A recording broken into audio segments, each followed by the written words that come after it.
बंद कमरे का रहस्य।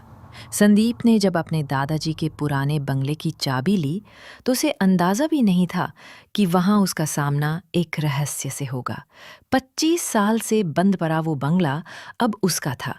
वो कुछ दिनों की छुट्टियों में शहर से दूर इस गांव में आया था, लेकिन गांव के लोग अब भी उस बंगले की बात करने से डरते थे। बेटा, रात में उस कोठी में अकेले मत रुकना, दुकान वाले चाचा ने चेतावनी दी। लेकिन संदीप ने ध्यान नहीं दिया।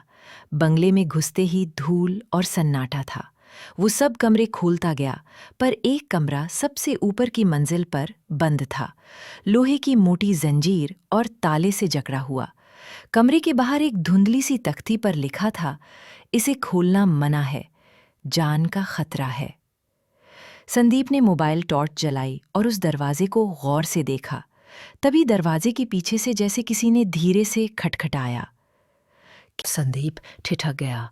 उसने साफ साफ खटखटाने की आवाज सुनी थी। शायद हवा होगी, उसने खुद को समझाया, लेकिन दिल तेजी से धड़कने लगा।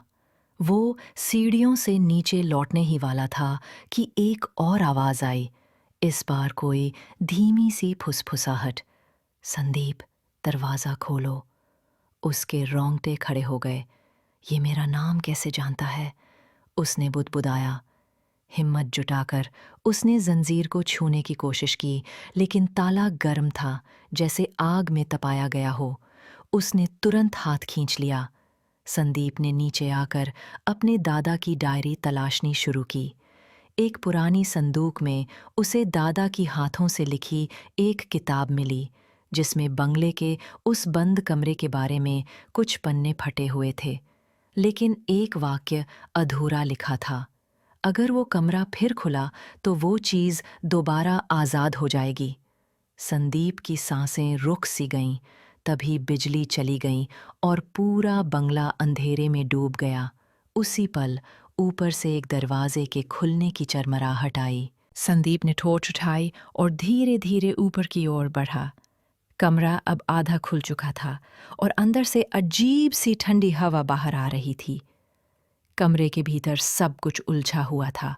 पुराने खिलौने, एक टूटा हुआ झूला और दीवार पर एक बड़ा दर्पण। लेकिन वो दर्पण सामान्य नहीं था।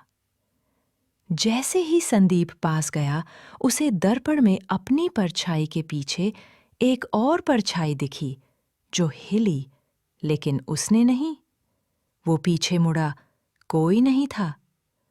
तू वापस क्यों आया संदीप? आवाज फिर आई और इस बार सीधे उसके कान में।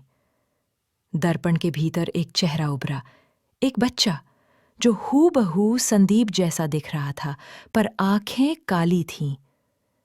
दादा ने मुझे यहीं बंद किया था, अब तू आया है मेरी जगह लेने। दर्पण कांपने लगा और संदीप को अंदर खींचने लगा।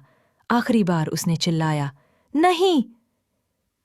अगली सुबह गांव वालों को बंगले का दरवाजा खुला मिला, लेकिन अंदर कोई नहीं था। ऊपर के कमरे में अब दर्पण चमक रहा था और उसमें एक नया चेहरा था, संदीप का।